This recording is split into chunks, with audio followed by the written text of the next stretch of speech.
এটা এটা এটা আমাদের জন্য গর্বের ব্যাপার আসলে যে ব্রাজিল মূর্তি মারছে। তারা বাইরের কোনো দেশের সাথে আমাদের এখানে গিয়ে নিরপেক্ষ ভেন্যু হিসাবে নিতে পারে এবং আমাদের বাংলাদেশের এগেনস্টেও তারা খেলতে পারে। আসলে বাংলাদেশ ফুটবলের একটা নতুন দিন এসেছে। আমরা আজকে যে অধ্যায়টা আমরা পরিসমাপ্ত করলাম একটু আগে, এটা অত্যন্ত ফুটবল ফেডারেশনের জন্য একটা গৌরবজনক দিন বলবো, যে ব্রাজিলের থেকে একটা প্রতিনিধি দল এসে আমাদের স্টেডিয়াম, আমাদের মাঠ সর্বকিছু দেখে গেছে। তাদের টার্গেট হলো আগামীতে তারা যে কোনো দেশের বিপক্ষে অথবা আমাদের বাংলাদেশের বিপক্ষেও খেলতে চায়। তো যেহেতু মাঠটা তাদেরকে আমরা বুঝিয়েছি যে মাঠের কাজ চলমান, আর হয়তো 2 উইক্সের মধ্যে আমাদের সম্পূর্ণ হয়ে যাবে।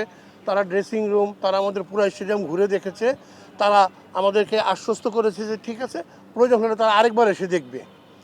এই ওয়ার্কের পর তারা আরেকবার এসে দেখবে এবং তারা আমাদের স্টেডিয়ামের পরিবেশ দেখে অত্যন্ত আনন্দিত এবং মুগ্ধ, তারা এটা বলেছে। এবং তারা তাদের ওপিনিয়নটা এখনই পুরোপুরি দিয়ে যায় না। আমরা আপনাদের ওপিনিয়নটা দিলে আমরা আপনাদেরকে জানিয়ে দিব যে আসলে তাদের পরিকল্পনাটা কী। তবে এটা একটা সৌভাগ্য যে তারা আমাদের এই স্টেডিয়ামটাকে দেখে গেছে এবং তারা প্রাথমিকভাবে বলেছে যে কোনো ম্যাচ তারা নিরপেক্ষ ভেন্যু হিসাবে আমাদের এখানে করতে চায়। তারা বলেছে যে তারা বাইরের কোনো দেশের সাথে আমাদের এখানে গিয়ে নিরপেক্ষ ভেন্যু হিসাবে নিতে পারে এবং আমাদের বাংলাদেশের এগেনস্টেও তারা খেলতে পারে। তারা তাদের প্রত্যেক একটা পরে জানাবে।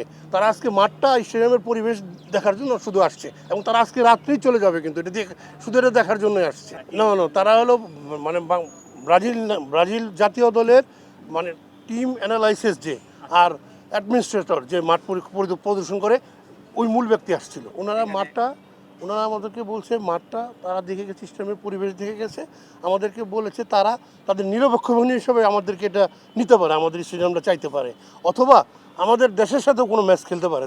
তারা কিন্তু এই কথা বলে গেছে এবং বলেছে তারা যে মাঠটা আবার হলে তারা দরকার হলে আবার আসবে। এই উইন্ডোতে আসার আগেও হয়তো তাদের চিন্তাভাবনা আছে, তাদের স্পর্শ করেনি। আজকে যেহেতু তাদের সাথে হয়তো প্রেসিডেন্ট সাহেব বসবেন, আমাদের মাননীয় প্রেসিডেন্ট বসবেন, বসার পর আমি আপনাদেরকে আরও ক্লিয়ার করতে পারবো। এটা আমাদের জন্য গর্বের ব্যাপার আসলে যে ব্রাজিল মূর্তি মারছে। তারা পুরো মাঠটা ঘুরে ঘুরে দেখছে, মাঠের ড্রেনেজ সিস্টেম কী আছে, পানি কীভাবে দিচ্ছে, প্লাস হলো ঘাসগুলো দেখছে। এখানে মাঠে যারা কাজ করতেছে তাদেরকে ডেকে নিয়েও কথা বলছে যে এর পরবর্তী কাজটা কি। তাদেরকে আমরা বোঝাতে সক্ষম হয়েছি যে এখন আমাদের মাঠের যে কাজ রয়ে গেছে এই কাজটা 2 উইক্সের মধ্যে শেষ হয়ে যাবে। এবং আমাদের যে মাঠের যারা কাজ করতেছে যে কন্ট্রাক্টর, উনিও বুঝিয়েছে। বোঝানোর পর ওরা কিন্তু সব ঘুরে পা দিয়ে ঘুরে সব কিছু দেখেছে।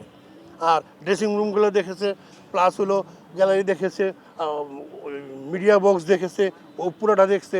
ওই গ্যালারিতে গিয়ে চেয়ারে বসে দেখেছে।